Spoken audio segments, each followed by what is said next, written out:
abajije ikijyanye na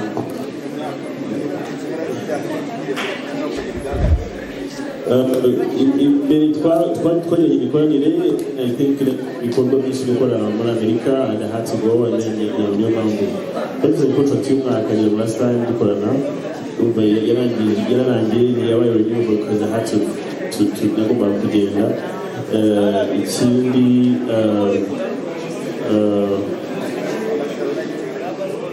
amasezerano yacu nayo ari niwe ko wari kashobora kugera ku mwaka murakoze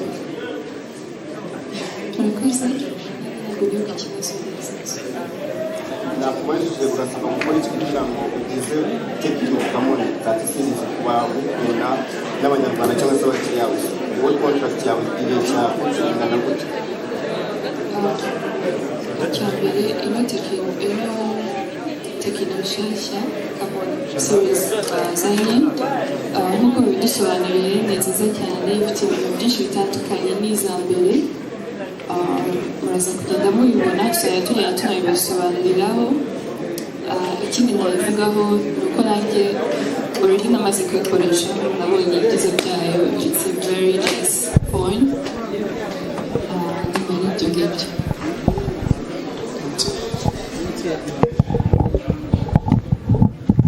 murakoze ikibazo babajije kirakomeye ariko reka mvuge ko wambaye umwambaro mwiza w'umuhondo ujyanye na MTN wenda icyo uburyo bwiza nabisubizaho ubufatanyabikorwa bwacu na Tecno bumaze igihe kinini turabwishimiye ariko Tecno iyo izanye telefone wibaza uwuhe muyoboro iri buze gukoresha so mu mikoranire yacu myiza hazajya haba harimo simcard za MTN nk'uko nabivuze kare igihe ushyizemo simcard ya MTN umukiriya azajya ahabwa giga 15 mu gihe cy'amezi 3 ubwo no kuvuga giga 5 buri kwezi mu gihe cy'amezi 3 hanyuma nk'uko bagenzi bacu bo muri Tecno bagiye bagaragaza ibiciro twavuze yuko umuntu wese uri muri MTN Prestige tumuhereza igabanyirizwa rya 5%. So hari ibindi bikorwa byinshi tuzagenda dukomeza dukorana na Tecno nk'abanyamakuru ntekereza ko ari ikintu tuzakomeza kubana namo namwe hanyuma twafasha abanyarwanda kuba bagerwaho n'izi serivisi zigezweho. Murakoze nitwa Janvier ndi umunyamakuru wa Rwanda ndashaka kubaza Debe mu myaka ine ishize wakoranye na Tecno icyo gihe wakwishyuye miliyoni 42 ukije ibyo mwabwiye itangazamakuru uyu munsi amakuru aravuga ko babaye miliyoni 100 tugavuze kuzakubidaho comments hanyuma ni amasezerano usinye mu gihe abantu bamaze igihe bategereje album aho aya masezerano naza kugufasha no kuza kubona album hanze muri Uganda hanyuma ndashaka kubaza Clever ni ibiki bidasanzwe umuntu yabwira mugenzi we ati telefone ugomba kuyitega Tecno iri ku isoko ni kamwe mwashyize ku isoko ariko natubwire nyine kuki mwongeye kubana na Debe nyuma y'imyaka ine yose yarishize urumva ko imyaka ine yarishize mwarakoranye iki gihe kiragira cyane ariko se nagenda n'abaje Debe muri 2022 nabwo yajyanye amasezerano na Oreo iriya kipe ariko ntabwo twakomeje kubona ibikorwa n'amasezerano yarangiye cyangwa se ibikorwa byakomeje gukora ariko biba ku ruhande hanyuma muri MTN mwatubwiye ko ari GB 15 ese GB 5 ku kwezi si nkeya cyangwa niyo package mwashatse kugeza ku bakiriya murakoze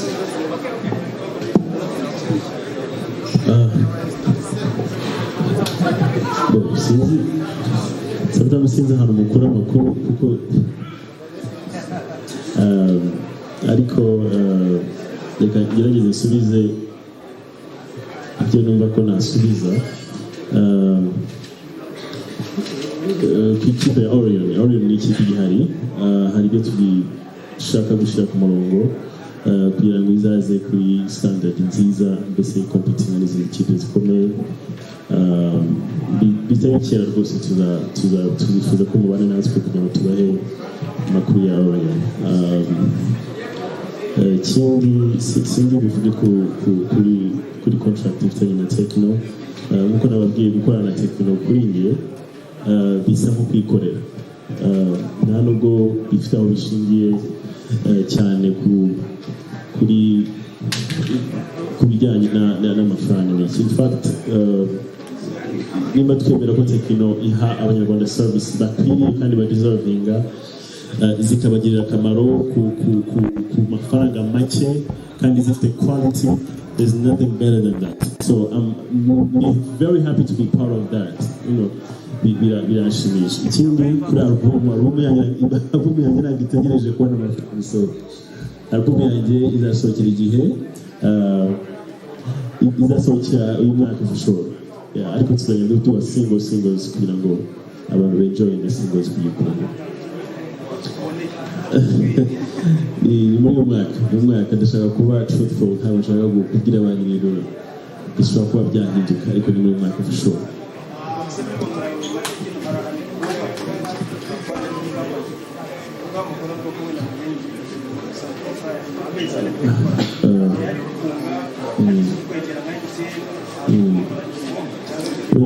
MTN na Tekino, as you can see, ko twicaye kuri nta hantu hamwe iby'isigaye bya Tekino ntabwo in fact wenda habonetse ntabwo wasanga muri Infinix urugero.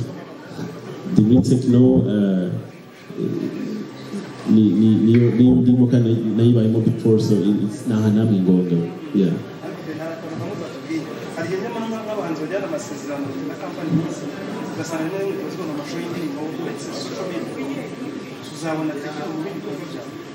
Imikoranire yanjye na Tekino iri organic, so ningera ahantu nkumva hari ikintu kigomba kuba featured mu gikorwa ndi gukora, biri très organic, ntago na principe runaka tuzi cyane gukora ikintu wumvamo is different gukora ikintu wabwiwe kwa, so it's different. So don't be surprised mubonye rwose bigenze nko kubitekerezo cyangwa se mu bundi buryo butandukanye. Nakoze mbajije ngo ni iki gishya tuzaniye abanyarwanda kuri Tekino Come On Touch series. Nk'uko mubibonye muri presentation twakoze, turi proud yo kugaragaza amafoto ya telefone yacu. Nimuza gusohoka murabona andi mafoto twashutinze dukoresheje telefone kuri The Ben na Pamela. So icyambere ni kamera, izi ni Come On Touch. Ushobora gufata ifoto ya nijoro niya kumanywa, shoot ikaza isa neza cyane. Tubakoresha ama super night mode, gufata ifoto ya nijoro ugasanga umuntu musaba itoroshi nini, usaba urumuri rwinshi ariko yihagije. Ikindi uko nabigaragaje, dufite the steady imaging system, uburyo ushobora gufata amafoto uri kugenda cyangwa se ugafata umuntu arimo kugenda ntihazemo flow abone ku ifoto. Kuri video hari ukuntu usanga umuntu yafashe video muzayibona ariko ugasanga harimo yarimo arashaking ukuntu ntabwo yari steady. So iyi ngiyi rero Come On Touch zifite optical image stabilization, ushobora stabilizinga ifoto ikaza iri clear, then na video ikaza iri steady itarimo amashake. Ikindi ni AI features.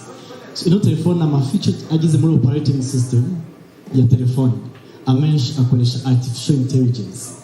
Nka Ella ushobora kwibwira hamagara naka kora ibi n'ibi. Ni Ella ni voice assistant ya Tekino ikoresha, kuko n'izindi brand wenda zitari zose zifite ni nke cyane z'ama high end.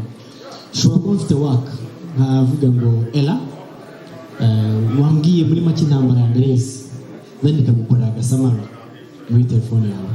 Just voice assistant ikoresha artificial intelligence.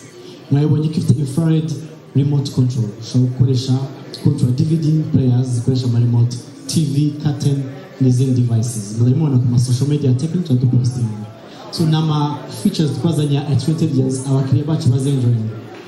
Ikindi nshishikariza abakiriya bacu bakoreshe amashop ya Tekino, kuko duhugura abakozi bacu baba bazi gukoresha izo features bakereka umukiriya uko ikora. So uno mwaka turi proud yo kuzana izi telefone uko tuzi uko zikora. Ikindi ni kuri battery, wenda nuko tabivuzeho, zifite miliampere 5000.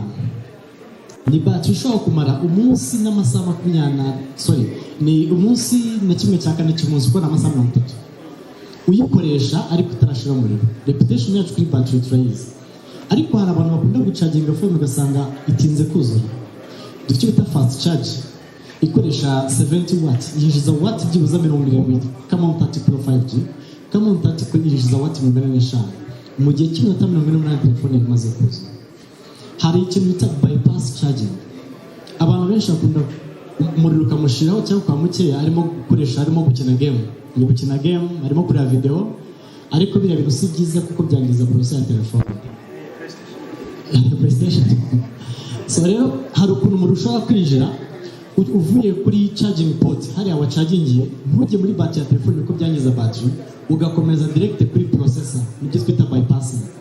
Nta kintu byagiza telefone, battery nta kintu yangirika kandi uko bikoresheje kuri charging. No gucaginga uhitamo uburyo bwo gucaginga ni ibintu biri practical wareba, ugahitamo kwinjiza umuriro vuba gakeya cyangwa biringaniye. Amatelefoni yacu kandi yuzuye kuri urya mucaginga afite system ye yuzuye iri kupa, ntabwo yinjiza umuriro. Muzabireba abafite telefoni za Camon, guhera kuri Camon 20 kuzamura na Spark 20 kuzamura, iyo yuzuye umuriro kupa. Ni byinshi ntabwo nabasha kubirangiza, ariko wabeje ngo niyo mpamvu na Tecno twesemo kwa na Deben. Ni telefone turi proud yayo, ni telefone dukunze kandi yasohotse Tecno kumva iri proud, kumva ni product zo kuri market nshya ifite ibintu bishya kuri market andi matelefone adafite. Dukeneye umuntu rero uri kuri iyo level, uri kuri flagship level. Icyambere level hari kuba uri famous mu Rwanda, which is good, ariko no kuri level yo kubasha gusobanura product yacu, cyangwa uri photogenic enough kuba waprova koko telefoni zacu nizo VIP. So the Ben na Pamela ni couple iri famous mu Rwanda. Kuba bazwi ni kimwe ariko no gukundwa, barakunzwe mu Rwanda. So nka Tecno ni achievement kutareba the Ben wavuze ngo ikintu bushe twarakoranye, ariko uyu munsi twabazanye ari babiri. So ni kweka level tugezeho kandi na trust dufitiye the Ben mu ishusho y'Abanyarwanda, indirimbo abahereza uko bamukunze, ni urugero rwiza rw'umuntu twumva wamenyekanisha product zacu mwakoze. Okay, ni wowe bivuze ariko ni wowe bivuze. Murakoze kuri icyo kibazo. Uburyo nagisubizamo niba jiga 5 ari nkeya buri kwezi. Wenda shizemo uruhande rumwe rw'icyongereza nkavuga ngo average ku Banyarwanda, wenda utari buze kumbaza ngo average irangana gute, navuga ko ni jiga 5 ku kwezi ni nyinshi. Ariko nanone tugafata hari ibindi byiciro bitandukanye by'abakiriya. Tuvuge nk'icyiciro cyawe bitewe n'umurimo ukora, jiga 5 zishobora kuba nkeya. Icyo rero twe dukora ku ruhande rwa MTN turavuga tuti reka tugusogongeze kuri icyo internet isobanura. Ari nk'urugero Ben icyo yavuze, Pamela, Clavier bavuga reka tubamurikire iyi telefone. Iyo rero umaze gutunga iyo telefone ubasha kuvuga uti uyu ni umurongo mwiza. Hanyuma icyo tubongereraho telefone ziri ku giciro tubongereraho bando ziri ku giciro gito, aho ubasha kubona irekure, aho ubasha kubona tubitayo. So dutekereza yuko umuntu jiga 5 azikoresha igihe gihagije, hanyuma abasha kuba yagura n'izindi ziri ku giciro gito. Icyo wenda nakongeraho nuko bitewe n'ubushobozi bw'umuntu yabashije kugura iyi telefone, ashobora nawe kuba yahitamo bando z'ibiciro bigiye bitandukanye. Murakoze.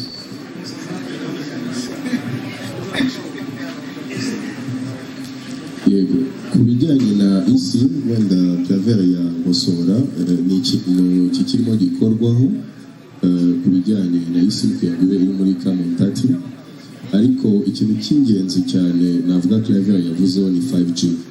Niba mwibuka muri MWC iheruka twavuze ko dupilotinze 5G.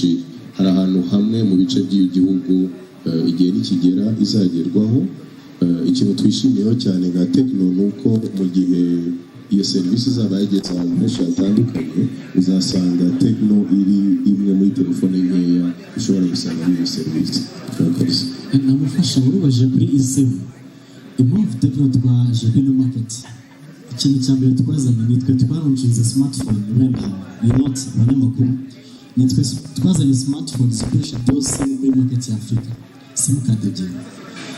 eSIM ntekereza ko wenda isapoti umuntu ufite telefone ifite SIM yakoresha SIM card imwe kugira ngo agire extra SIM. Murabizi abantu bagira amahitamo atandukanye. So by now umuntu ufite telefone ya smartphone ya Tecno abasha kwaksesinga SIM card ebyiri muri telefone yiwe utasanga ahandi ari hose. So rero icyo ni igisubizo dufite na Tecno, ariko abakiriya bacu basanga ebyiri zitabahagije nayo ni survey tuzakora tukareba icyo gukora na tekino mwakoze.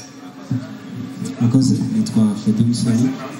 Ikibazo cyanjye cya mbere mbaza Dave, muri 2018 ubwo wasinyaga amasezerano yo kwamamaza inzoga ya Belle ukaba umuhanzi wa mbere mu Rwanda ukaba n'uwa kabiri mu karere wowe na Diamond, wavuze ko bishoboka ko wakwamamaza ikintu utaginywa cyangwa utagikonsoma. N'ubu ngubu birashoboka ko ugiye kwamamaza tekino utayikoresha cyangwa ugiye gutangira kuyikoresha? Niba mbyibuka neza ikibazo cya mbere ntabwo navuga ko nabisubije nshaka gushimangira ko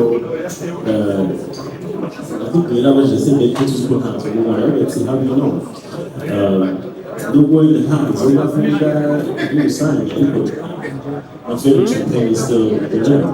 So ariko bitari gusubiza ati cyakira ko yashobora gushaka mu gihe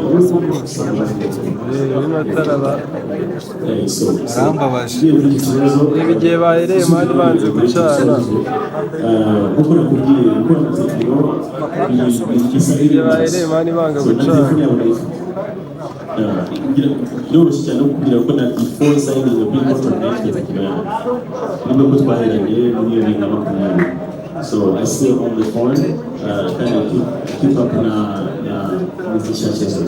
So could take whether I contract and I said nango nicaye hano kuri tekino ntazi ariko tekinoza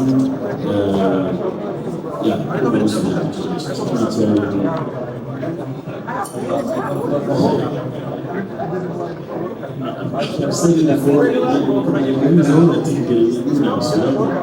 ubwo rero aho n'abandi bose iyo tugiye tujya guhaha cyangwa se tujya kugira ubumenyi runaka dukora ahantu this is one keretse umunsi uzongera gufata indege muri ahantu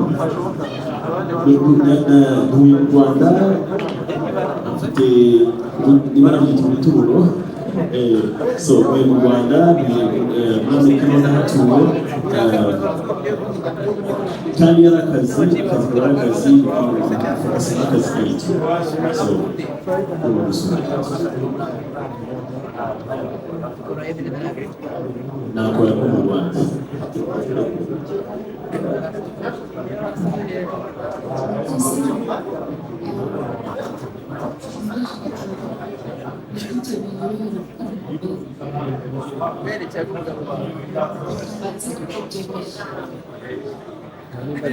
nimbaze gukora akazi neza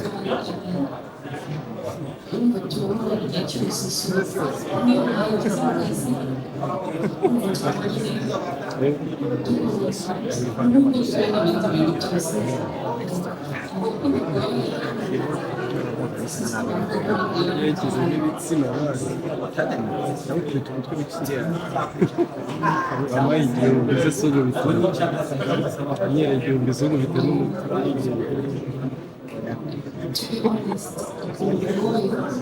both of us ntabwo bajya bakorana ubumenyi kuko twese dukunda gukora so biratworohera cyane kuko byatugora nta kibazo kirimo cyane n'ibisanzwe ko turi Wow.